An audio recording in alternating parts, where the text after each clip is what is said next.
पश्चिम बंगाल में खेला होबे और जय श्री राम के नारों से आप जरूर सियासी तापमान को मापते होंगे, लेकिन अब इन नारों के तापमान को मुंह मीठा करके भी माप सकते हैं।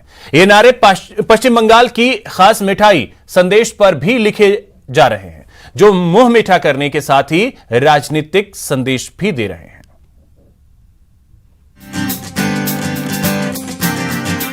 मिठाई सिर्फ मन में ही नहीं, जीवन में भी शामिल है। बंगाली लोगों के मिष्टी प्रेम को बयां करना मुश्किल ही नहीं, नामुमकिन है।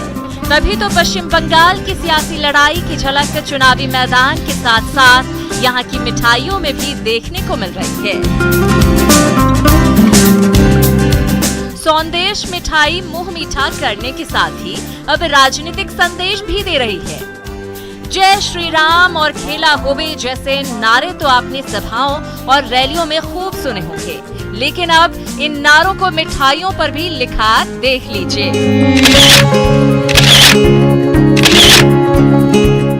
देखिए कैसे पूरी तरह से इन मिठाइयों को राजनीति के रंग में रंग दिया गया है। इन पर तरह तरह के नारे तो लिखे ही गए हैं, साथ ही इन पर प्रधानमंत्री मोदी और पश्चिम बंगाल की सीएम ममता बनर्जी की तस्वीरों को भी उकेरा गया है। इन मिठाइयों पर आपको पश्चिम बंगाल में चुनावी ताल ठोक रही सारी पार्टियों के चुनाव चिन्ह भी देखने को मिल जाएंगे। मिठाई पर यह बीजेपी का चुनाव चिन्ह है, ये कांग्रेस का चुनाव चिन्ह देखिए, लेफ्ट पार्टी का चुनाव चिन्ह भी मिठाइयों पर मौजूद है और दीदी के पार्टी का सिंबल भी देखने को मिल रहा है।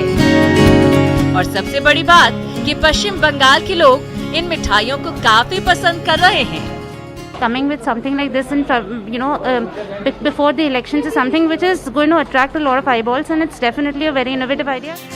अब इन मिठाइयों को राजनीति के रंग में रंगने वाले मिठाई दुकानदार को भी सुन लीजिए। हम लोग का कंसेप्ट आता है, क्योंकि देखिए हम लोग हर सीजन में हर इवेंट में हम लोग नए नए आइटम बनाते हैं और अभी तो ग्रैंड सीजन चल रहे इलेक्शन का, तो इसलिए हम लोग सोचा कि इलेक्शन का थोड़ा कुछ सिंबल, कुछ कट आउट कुछ बना लेंगे तो मिठाई के ऊपर तो अच्छा होगा। पश्चिम बंगाल में अलग अलग मौकों पर अलग अलग तरह की मिठाइयाँ देखने को मिल जाती हैं, लेकिन इस बार चुनावी माहौल में मिठाई का अलग रंग नजर आया है। लोग अब चाय पर चुनावी चर्चा के साथ ही मिठाई पर भी चुनावी चर्चा कर रहे हैं। Bureau report, news 18 network.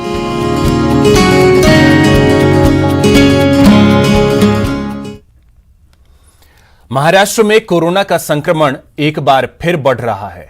यहां कोरोना ने फिर एक दिन में संक्रमण का नया रिकॉर्ड बनाया। इसके अलावा देश भर में मिलने वाले कोरोना के नए स्ट्रेन के संक्रमण ने भी देश की चिंता बढ़ा दी है।